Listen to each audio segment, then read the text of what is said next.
दोस्तों इसका कहीं ना कहीं बहुत बड़ा कनेक्शन है। मैं अंदाजे से बता रहा हूँ लेकिन इसका कनेक्शन तो बहुत बड़ा है दोस्तों। जब भी हमारे देश में कुछ भी हमारे देश के खिलाफ होता है, जब हमारा देश पूरी तरह से गमगीन होता है, उस समय ये औरत क्यों नाचती है? क्यों नाचती है? आखिर किस बात की खुशी होती है? जब पूरा देश गमगीन होता है ये नाचती क्यों है? और खुद को सनातनी, खुद को इंडियन बताने लग जाती है, ये ऐसा क्यों करती है? इसका मतलब आप सोचिए, समझिए और ये इसको समझाइए। और ये तो आपको समझा ही रही है, ऐसे कर करके समझा रही है ना। तो आप ही लोग नहीं समझ रहे हो, हम लोग ही नहीं समझ रहे हैं। इसको समझिए, इसको खदेड़िए यहाँ से, क्योंकि ये हमारे देश के लिए बहुत ही ज़्यादा खतरनाक है, खतरनाक है।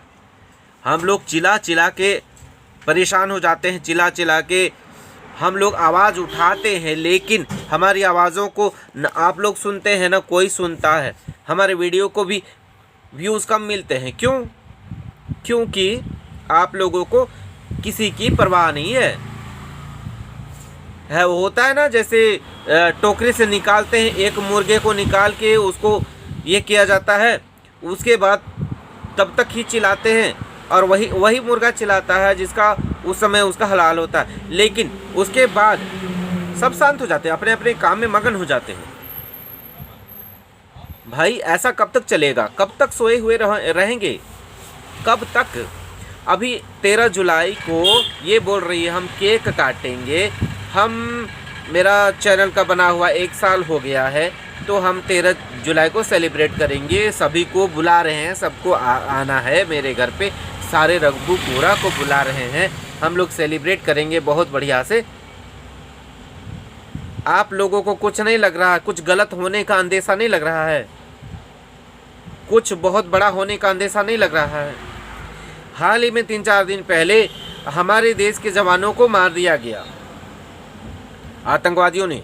उसके बाद ये देखिए इसको कैसे इसको रीच होता है, इतना ही कैसे खुशियाँ मनाती है हमारे देश में बैठ करके, कैसे खुशियाँ मनाती है। और उससे गाया गुजरा इसका फैमिली, सो कॉल्ड नकली फैमिली है, इन लोगों को कैसे ये शामिल कर लेती है। अगर ये लोग नहीं चाहते, ये लोग देश के साथ होते, तो इन लोगों को ये कैसे शामिल कर लेती? कैसे? इन लोगों की सबसे बड़ी गलती है। इन लोगों ने देशद्रोही को, अपने देशद्रोही, पाकिस्तान की देशद्रोही तो होकर ही आई है, फिर यहाँ इस देशद्रोही को यहाँ पर ला करके रख लिया है इन देशद्रोहियों ने। हाँ, मैं इस सचिन के परिवार को कह रहा हूँ, ये लोग देशद्रोही हैं, तभी तो इसको यहाँ पर रखा हुआ है। अगर अच्छे फैमिली के होते, अच्छे लोग होते, तो ये लोग यहाँ पर क्यों रखते? इसको भगा देते, उसी समय निकाल देते। अब ये मैडम इतना तेज है कि इसके ऊपर जब सिकंजा कस रहा है, तो कभी किसी को लाके बैठा रही, कभी किसी को, बबीता को, सास को, ससुर को भी लेते लाई, बा कर। उसको कुछ बोलना तक नहीं आ रहा है। लप्पू का बाप तो लप्पुए जैसा, मतलब बोलना तो आवा है ना। तो इसी तरह का ये बंदा जो है कि इसको बोलना नहीं आ रहा है, भैं करने के लिए बकरी की तरह इसको बैठा दिया। और इस पाकिस्तानी को बिल्कुल भी अपने बच्चों की परवाह नहीं। इसकी बच्ची, एक बार मैंने देखा कि पेट दर्द हो रहा है तो हंस के टाल दे रही है, उसके बाद बच्चे कभी खुश नहीं दिखते हैं। ज़बरदस्ती ये पूछती है, उंगली से कुचती है और बोलती है खुश होके दिखाओ। और हमारे देश के 16 लाख गद्दार जो इसको सब्सक्राइब करके रखे हुए हैं, मैं उनको देश के हित में तो नहीं बोलूँगा, क्योंकि मैं इनको गद्दार ही बोलूँगा। अब चाहे जो मुझे सज़ा मिले, लेकिन ये लोग गद्दार हैं। कैसे? आपको जब अभी तक समझ में नहीं आया है कि ये जो पाकिस्तानी है ये क्या करती है, आप लोग खुद सोचते हैं या नहीं सोचते हैं, मुझे समझ में नहीं आता। जो इंसान अपने माँ का नहीं, बाप का नहीं, घर का नहीं, बच्चों का नहीं, अपने गांव की नहीं, अपने देश की नहीं, अपने राष्ट्र की नहीं, यहाँ आते आते पाकिस्तान मुर्दाबाद शुरू हो गया। ये इंसान कैसे आप लोगों का सगा हो गया? कैसे कैसे आप लोग सगा मानते हो ऐसे इंसान को जो एक नंबर के गद्दार, एक नंबर के झूठी, एक नंबर के मक्कार है? कभी सच तो मुंह से निकलता नहीं है, हमेशा झूठ निकलता, झूठ झूठ झूठ, ओनली झूठ। जब भी कहते हैं ना, जब भी गाय पूंछ उठाती है गोबर ही करती है, बस यही है इसका। फिर आप लोग कैसे कैसे